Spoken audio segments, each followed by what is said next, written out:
Salut à tous et bienvenue dans ce cours consacré au logiciel Blender où on va voir comment réaliser des anneaux que vous avez sous les yeux. Il s'agit bien évidemment des anneaux du Seigneur des Anneaux, vous les aurez certainement reconnus. Alors on va faire deux versions. On va faire une version creusée avec quelque chose comme écrit en plus foncé et une version avec des anneaux actifs comme dans le film où on voit une lueur sortir de l'écriture. Donc on fera un premier rendu avec le Eevee qui permet de voir en temps réel, grâce à ce nouveau moteur de rendu présent dans Blender 2.8, un pré-rendu avec quelque chose qui est sympa mais pas optimal. Et ensuite, on fera un rendu avec le Cycle qui permet d'obtenir quelque chose d'un petit peu plus professionnel, on va dire, et avec des reflets, une meilleure gestion d'éclairage, etc. Donc comme ça, on verra les deux. Alors la première partie va consister à faire la modélisation de cet objet. Alors pour ce faire, je vais faire un nouveau projet, don't save, voilà. Et là, le but, ça va être de modéliser notre anneau. Alors, il y a plusieurs possibilités pour réaliser cette modélisation. Je vais vous en proposer une. On va partir d'un carré. Donc, je vais supprimer ce cube. Je vais faire Shift A, Mesh, Plane. Je peux passer en vue dessus. Je vais passer ici sur le modifier Properties et je vais rajouter un modifier Subdivision Surface. Je vais mettre la viewport à 3, la quality à 5 pour augmenter un petit peu les détails. Et ça va nous permettre de faire la moitié de notre anneau. Alors là, pour pas qu'il y ait de confusion, qu'est-ce qu'on va faire? Je vous explique rapidement, je me décale. On va d'abord modéliser la côte de notre objet, c'est-à-dire la coupe. Et on va faire un spin en 360 degrés pour obtenir notre anneau. Voilà. Donc pour ce faire, là j'ai fait mon Subdivision Surface, on a quelque chose de beaucoup plus circulaire. Je vais changer la taille en X, comme ceci. Donc là on pourrait très bien faire un spin à partir de cette forme là, sauf que moi je voudrais que le haut de l'anneau soit un petit peu plus plat. Donc je vais faire tabulation et je vais rajouter en haut une coupure. Avec CTRL R et je fais Entrée. Hop là, c'est bon. On a donc la coupure de notre anneau. Là, je pense que c'est bon. On a quelque chose d'à peu près plat qui pourrait ressembler à la côte d'un anneau. Donc, c'est nickel. Donc maintenant, je vais passer en vue de côté avec 1. Je vais faire une rotation de 90 degrés. Et je vais le décaler avec G, comme ceci. Je pense que là, ça devrait être bon. On aura notre anneau qui va faire comme ça. Avant de faire mon spin, je vais devoir supprimer tout l'intérieur de mon objet.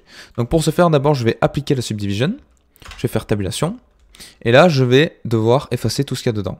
Donc pour ce faire, je vais passer en sélection par arrête, donc Edge Select, je vais faire Alt, et ça me permet de faire ce qu'on appelle un Edge Loop Select, c'est-à-dire sélectionner toutes les arêtes qui sont à la suite des unes des autres.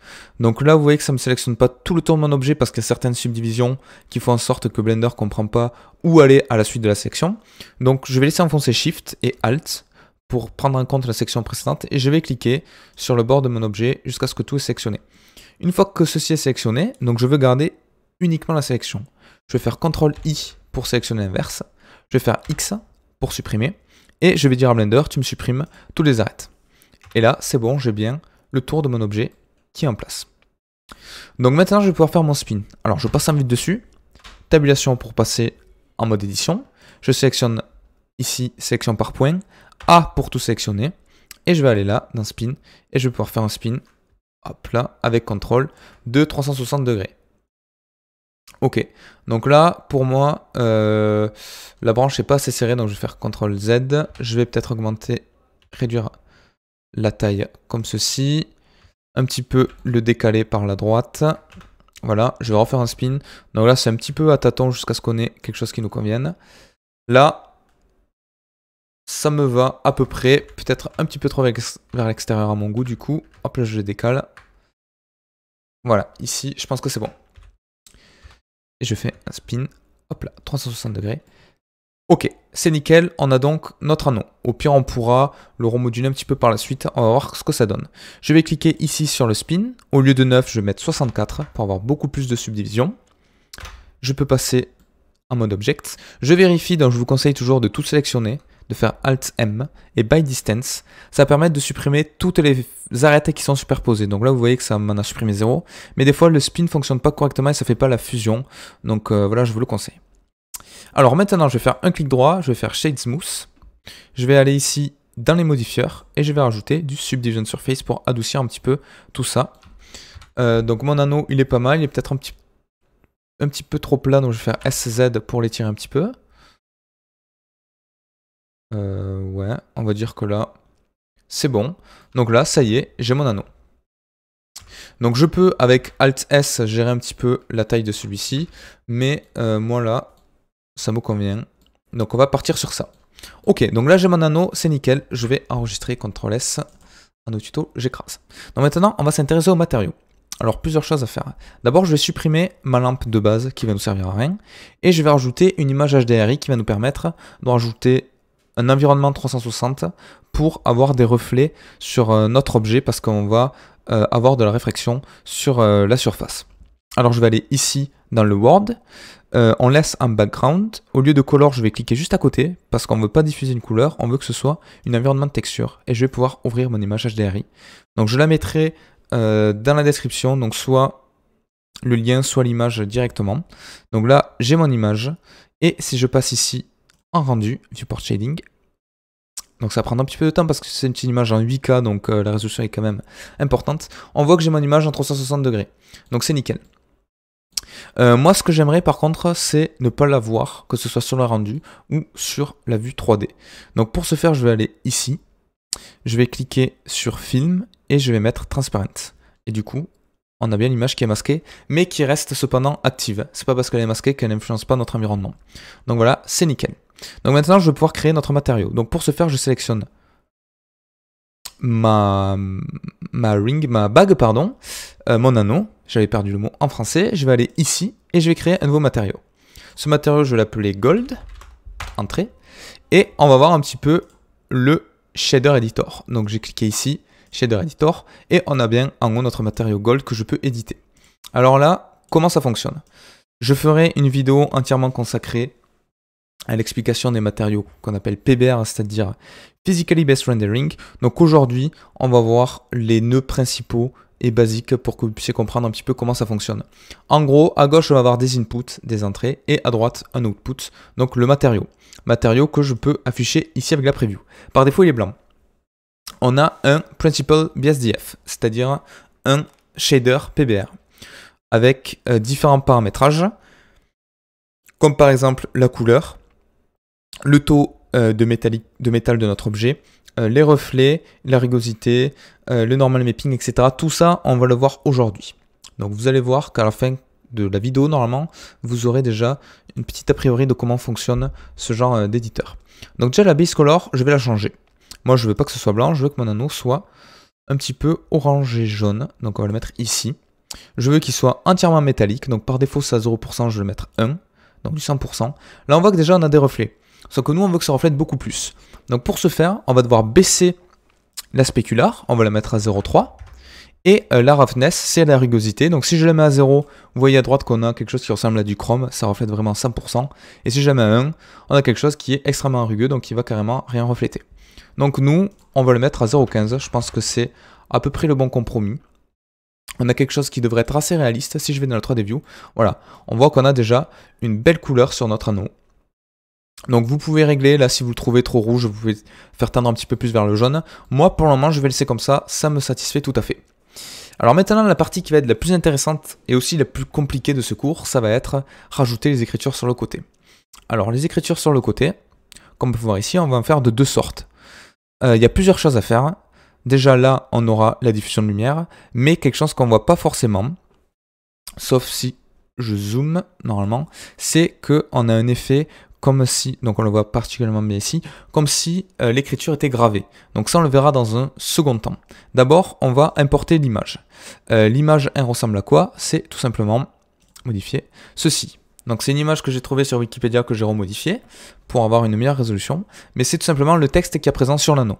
Donc ceci je vais devoir l'importer dans Blender pour lui dire comment l'afficher. Donc tout d'abord, on va créer ici trois matériaux. Pourquoi? Parce qu'on a le matériau global qui va être tout l'or de notre objet. Puis on va avoir le matériau du texte extérieur et le matériau du texte intérieur. Donc je vais créer d'abord une duplication de celui-ci. Pour ce faire, j'appuie sur plus. Ça me crée un second matériau vide. Je pourrais faire new, mais je ne veux pas faire ça. Je vais sélectionner mon gold. Et là, je vais, très important, appuyer sur le petit 2 pour créer une duplication de mon ancien gold. Et je vais l'appeler gold out. Pour dire que c'est l'extérieur de mon objet. Là, si je vais maintenant sur le Shade Editor, en faisant bien attention de sélectionner Gold Out, donc l'or de l'extérieur, j'ai les mêmes paramétrages que Gold parce que j'ai fait une duplication. Cependant, si là je change un paramétrage, il n'y aura aucune influence sur le premier matériau, donc c'est très bien, c'est ce qu'il nous faut. Ok? Donc, on continue. Alors, pour ce faire, là je vais devoir importer une image. Donc, Shift A, Input, Texture Coordinate, pour dire à Blender qu'il doit m'afficher l'image en fonction des coordonnées que je vais lui attribuer, et Image Texture. Donc je relie ceci au vector, je fais Open, j'ouvre mon image, et là on va faire quelque chose d'un petit peu particulier, c'est un Mix Shader. Alors un Mix Shader c'est quoi? Un Mix Shader ça va me permettre de mélanger, comme le nom l'indique, deux shaders. Donc je vais faire CTRL-C, CTRL-V, comme ça j'en ai deux. Facilement, donc là, la base color, je vais tout simplement le mettre en noir. Donc nous, ce qu'on veut, c'est afficher ici de l'or et ici du noir. C'est ce qu'on a là. Maintenant, on doit dire en Blender comment disposer ces deux couleurs. Donc pour disposer ces deux couleurs, on va utiliser cette image-là avec l'outil Factor. Donc l'outil Factor, c'est assez simple. Il va prendre en entrée, donc par défaut, c'est une valeur qui va de 0 à 1, mais nous, on veut que ceci soit influencé par une image. Cette image, elle va être là, c'est celle que j'ai importée. Je vais lui dire, c'est une image non-color, parce qu'on veut du noir et blanc. Si je la mets ici sur le surface, on va de suite voir que c'est une image en noir et blanc, donc c'est nickel. Et grâce à cette image, si cette image, je la relie sur le Factor, Blender va dire, ok, si le signal il est noir, on passe dans le premier shader. S'il est blanc, on passe dans le second shader. Donc c'est un petit peu plus complexe que ça. Normalement, c'est une échelle de gris allant de 0 à 1 ou de 0 à 100 si vous êtes en pourcentage. Et en fonction de ça, il va pouvoir dispatcher sur une sortie ou l'autre. Donc je vais relier l'alpha ici et je vais mettre le shader là. Et là, on voit que de suite, si je passe ici, on a bien notre matériau qui a été effectué. Donc récapitulatif, on a une image en noir et blanc. Si le signal est blanc, on prend une sortie. S'il est noir, on prend une autre sortie. Donc voilà. C'est assez simple. Si je vais dans la 3D View, normalement, rien ne se passe. Pourquoi? Parce qu'on n'a pas indiqué à Blender les UV, c'est-à-dire le dépliage de notre image. Donc je vais aller ici. Je vais tout d'abord passer en mode édition. La première étape, ça va être d'indiquer à Blender sur quelle partie de l'objet il doit assigner le matériau Gold Out, parce que pour le moment, lui, il n'a pas l'information. Tout le matériau en Gold et pas en Gold Out. Donc pour ce faire, je vais tout désectionner avec Alt A. Je vais aller ici en sélection de face. Je vais faire Z Wireframe pour sélectionner même ce qu'il y a derrière. Je vais faire B. Et je vais sélectionner ici. Donc bien faire attention de sélectionner pareil en haut et en bas. Donc là, c'est nickel. Premier souci, c'est que ça m'a également sélectionné l'intérieur. Donc pour désélectionner ça, je vais appuyer sur C pour avoir une section radiale. Et avec la molette, je peux agrandir le rayon. Je vais faire ici. Là, on a tout l'intérieur qui est sélectionné. Et si je fais un clic molette, bam, ça me sélectionne tout ce qu'on a à l'intérieur. Donc c'est nickel. Là, on a tout l'extérieur. Je peux repasser en vue de solide. Je vais faire Assign. Du coup, on a bien le Gold Out qui a été assigné sur toutes les faces de l'extérieur. Et maintenant, je vais devoir indiquer à Blender le dépliage des UV. Donc pour ce faire, je vais aller ici, UV Editor. On a bien notre image qui a été importée. Et donc, je vais aller en vue de face. Et je vais faire U et Cylinder Projection. Et là, ce que ça va nous faire, c'est que ça va faire une projection de toutes les faces qu'on a sélectionnées ici. Donc je vais tout sélectionner avec A. Et je vais pouvoir jouer un petit peu sur les textures. Donc je vais essayer d'obtenir quelque chose de correct. Avec S, je peux changer l'échelle de la texture. Là, normalement, on est bon. On a bien notre texture qui a été correctement dépliée. Je peux changer un petit peu la taille. Donc là, je pense qu'on est sur quelque chose de correct. Je peux centrer avec G en décalant mes UV. Hop là. En Y. Voilà. J'essaie de centrer ici. Hop là. Et donc là, c'est bon. Donc on a notre texte. Il est pas mal, on peut se le dire. Si je passe en vue de rendu, donc on a bien notre texte qui est mis sur notre bague. Alors le souci, c'est qu'on n'a pas l'effet creusé qu'on désirait. Et du coup, ça perd un petit peu en réalisme. Donc, je vais aller dans le Shader Editor. Déjà là, j'ai mis du noir à 100%, mais je ne vous le conseille pas. On va un petit peu augmenter pour avoir quelque chose qui est plus propre, parce qu'on n'a jamais dans la vraie vie du noir absorbant à 100%. Du moins, c'est très rare. Et pour créer ce petit dénivelé, cet effet creusé, on va utiliser le normal mapping, qui est ici. Alors normal mapping, normalement, ça s'utilise avec des images spécifiques, qui sont des variations de bleu, violet, etc., qui va donner des informations sur les normales. Nous, on va utiliser cette image en noir et blanc. Et pour ce faire, on va devoir donc utiliser un converteur, un vecteur, pardon, qui s'appelle bump. Donc le bump, ça va nous permettre d'utiliser une version noir et blanc pour indiquer à Blender où est-ce qu'il doit faire ressortir les reflets et où est-ce qu'il doit les faire rentrer. Donc pour donner cet effet creusé et sculpté qu'on a dans notre anneau. Donc je vais prendre l'alpha, je vais le mettre ici sur la hauteur et je vais sélectionner normal et je vais le mettre là. On voit que déjà là, sur notre preview, on a un effet creusé qui est beaucoup trop important.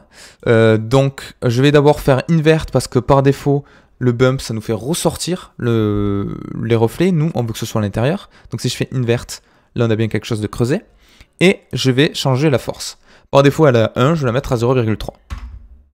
0,3, donc ça nous donne un effet creusé qui est sympa. Et si je retourne donc dans la 3D View, on voit qu'on a bien donc un effet creusé, là, qu'on voulait obtenir. Donc si je fais un petit rendu avec F12, voilà, comme ça on n'a pas on a l'image de la meilleure qualité. On a bien l'effet creusé là, donc c'est nickel, c'est exactement ce qu'on voulait. Il ne reste plus qu'à faire le matériau à l'intérieur et ensuite à faire la diffusion et ce sera bon pour nous. Donc pour faire les matériaux à l'intérieur, si vous avez bien compris, c'est assez simple. On va dupliquer le gold out. Donc je fais un plus, je prends gold out, j'appuie sur 2, bien évidemment pour différencier ces deux instances. Je vais l'appeler gold in ou inside ou intérieur comme vous le souhaitez. Et là, c'est exactement le même matériau. On va pas y toucher, on va juste refaire les UV. Donc, je vais d'abord indiquer à Blender où m'appliquer ce matériau-là, pardon. Donc, je vais appuyer sur B. Je vais garder la sélection ancienne pour bien voir où est-ce que je m'étais arrêté. Voilà. Donc là, ici, j'appuie sur 7. Et là, par opposition à ce qu'on avait fait tout à l'heure, on avait désélectionné l'intérieur. Là, on va désélectionner tout l'extérieur. Donc, j'appuie sur C. Là, on va pas pouvoir réutiliser cette technique. Donc, je vais, avec la molette, dézoomer. Voilà, pour zoomer, pardon, pour rétrécir mon pinceau pour désélectionner. Avec le clic molette, je vais pouvoir désélectionner comme ceci tout le tour de notre objet. Voilà. Et donc là, échappe, je vais pouvoir assigner le Golden Assign. C'est nickel. On est bon. Donc je peux vérifier avec Alta en tout désélectionnant. Je peux sélectionner un matériau, faire Select, et je vois bien où est-ce que Blender m'assigne le matériau. Donc là, il ne nous reste plus qu'une étape, vous l'aurez compris, c'est faire les UV de ceci. C'est très simple, on se met en vue de face comme tout à l'heure. Je fais U, Cylinder Projection, et je vais, comme tout à l'heure, aller ici, tout sélectionner, et pouvoir modifier la taille pour que ceci tombe exactement comme je le souhaite. Donc je vais pouvoir, hop là, changer un petit peu, grandir comme ceci.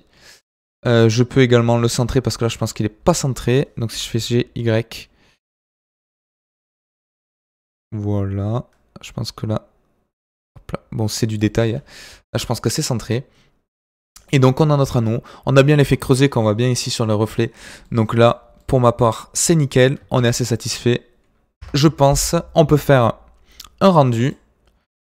Je déplace un petit peu ma caméra. F12. Bam, nickel, on a notre anneau. Donc on a notre effet or, on a notre effet creusé, on a l'écriture un petit peu plus foncée. Donc c'est super, je vais dupliquer cet anneau ici avec Shift D. Je vais le mettre là. Je peux faire un petit effet comme j'avais fait sur le rendu, comme si l'anneau était par-dessus l'autre. Donc je vais aller là pour que ce soit bien aligné. Voilà, comme ceci. Donc après, vous pourrez vous amuser à faire les scènes comme vous le souhaitez. Hop là, je le mets là. Très bien, on a nos deux anneaux. Donc j'enregistre. Cette fois-ci, ce qu'on va faire, c'est qu'on va devoir encore à nouveau dupliquer ces deux matériaux pour pouvoir créer cet effet de diffusion de notre objet. Donc je vais aller là, je clique sur le petit 2, je vais l'appeler Gold Out Light. Là pareil, petit 2 pour dupliquer pour pas qu'on modifie notre anneau. Light. Alors pourquoi j'ai appuyé sur le 2 là? Petit récap, parce que sinon, à chaque fois que j'allais modifier mes matériaux ici, ça les aurait modifiés sur l'autre anneau. Or, c'est pas ce qu'on veut. Donc je vais aller sur le Out. Je vais aller ici sur Shader Editor. Et maintenant, ce qu'on va faire, c'est que on va changer ça là. Ça, je vais le supprimer carrément. Je vais faire Shift A, Shader, et on a quelque chose qui s'appelle émission, qui nous permet d'émettre de la lumière à partir du matériau. Donc je vais aller là, la color je vais le mettre sur un petit orange, et ce qui est très bien c'est que tout ça c'est basé sur des calculs physiques, donc plus je vais augmenter la force de ma lumière, plus ça va tendre vers le blanc, et donc créer cet effet réaliste, donc un petit peu de dégradé qu'on a ici sur la diffusion de la lumière. Donc je vais aller ici, dans la force je vais mettre 5, et on a quelque chose qui est assez propre. Je vais faire un CTRL-C de ceci, je peux aller là dans Golden Light et je vais faire pareil, supprimer, CTRL-V. Voilà. Alors pour éviter de faire ceci là, parce que là nos deux matériaux sont étroitement liés, on peut créer ce qu'on appelle des groupes pour pouvoir modifier ensuite uniquement un node et faire en sorte que ça le modifie sur tous les items, mais on le verra donc sur un autre cours. Et donc pas mal, si je passe en envie rendu, on a bien nos deux anneaux, avec donc la diffusion ici sur notre anneau de gauche, et là quelque chose de creusé. Donc je peux m'amuser à changer ici, le mettre un petit peu plus intense, pourquoi pas. Bon, 50 c'est peut-être un petit peu trop, donc je vais laisser à 5, c'est pas grave, c'est très bien.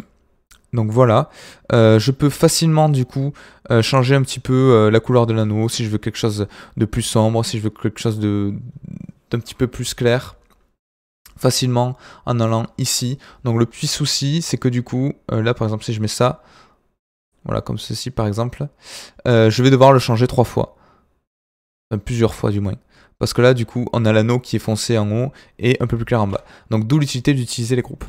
Donc là on a quelque chose qui est pas mal.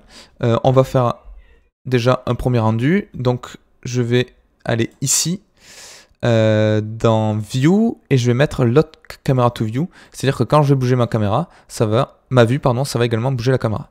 Je vais mettre là, voilà là, je pense que c'est un bon point de vue, et je vais faire, en désélectionnant ici, je vais faire F12, j'ai mon rendu.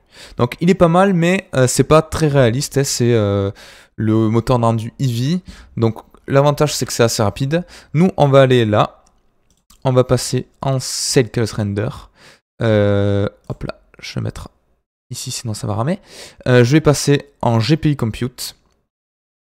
Et là, on va pouvoir faire un rendu qui normalement, avec F12, sera un petit peu plus réaliste comparé à ce qu'on aurait pu avoir sur notre Eevee. Donc vous voyez que déjà là, on a la diffusion de la lumière qui va impacter carrément notre matériau. Donc on a un grain, ceci on va le changer rapidement. On va aller ici et on va cliquer sur Denoising et on va augmenter un petit peu le nombre de passes pour obtenir quelque chose d'un petit peu plus propre. Et là normalement si je fais un F12, ça devrait être bon.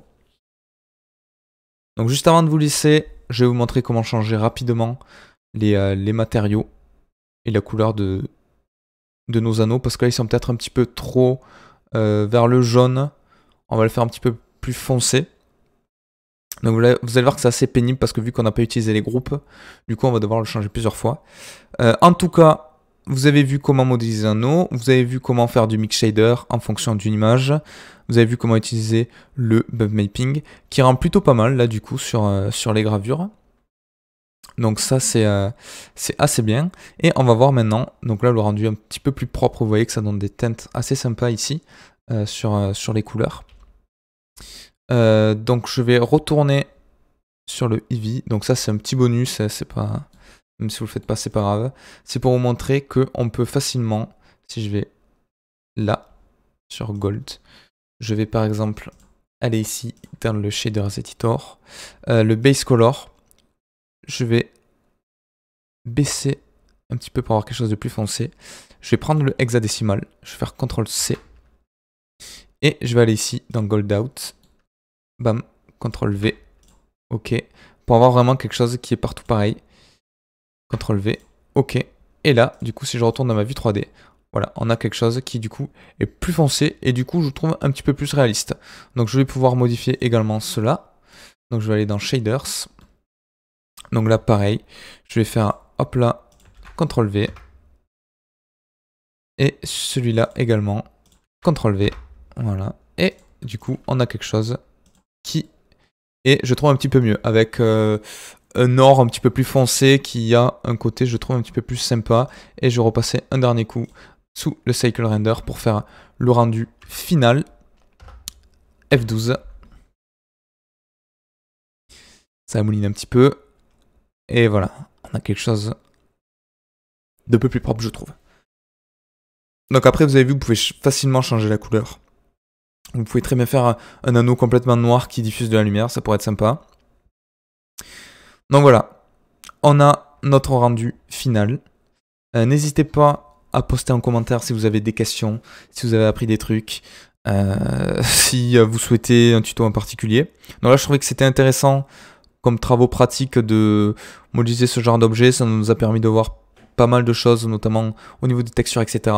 Donc là, c'était mon ancien rendu. Là, c'est celui qu'on a fait aujourd'hui. Bon, c'est à peu près similaire. Là, l'anneau est peut-être un petit peu plus, plus haut en termes de... un peu plus gros. Mais globalement, c'est la même chose. Et je vous dis donc à la prochaine. J'espère que ça vous a plu. Ciao.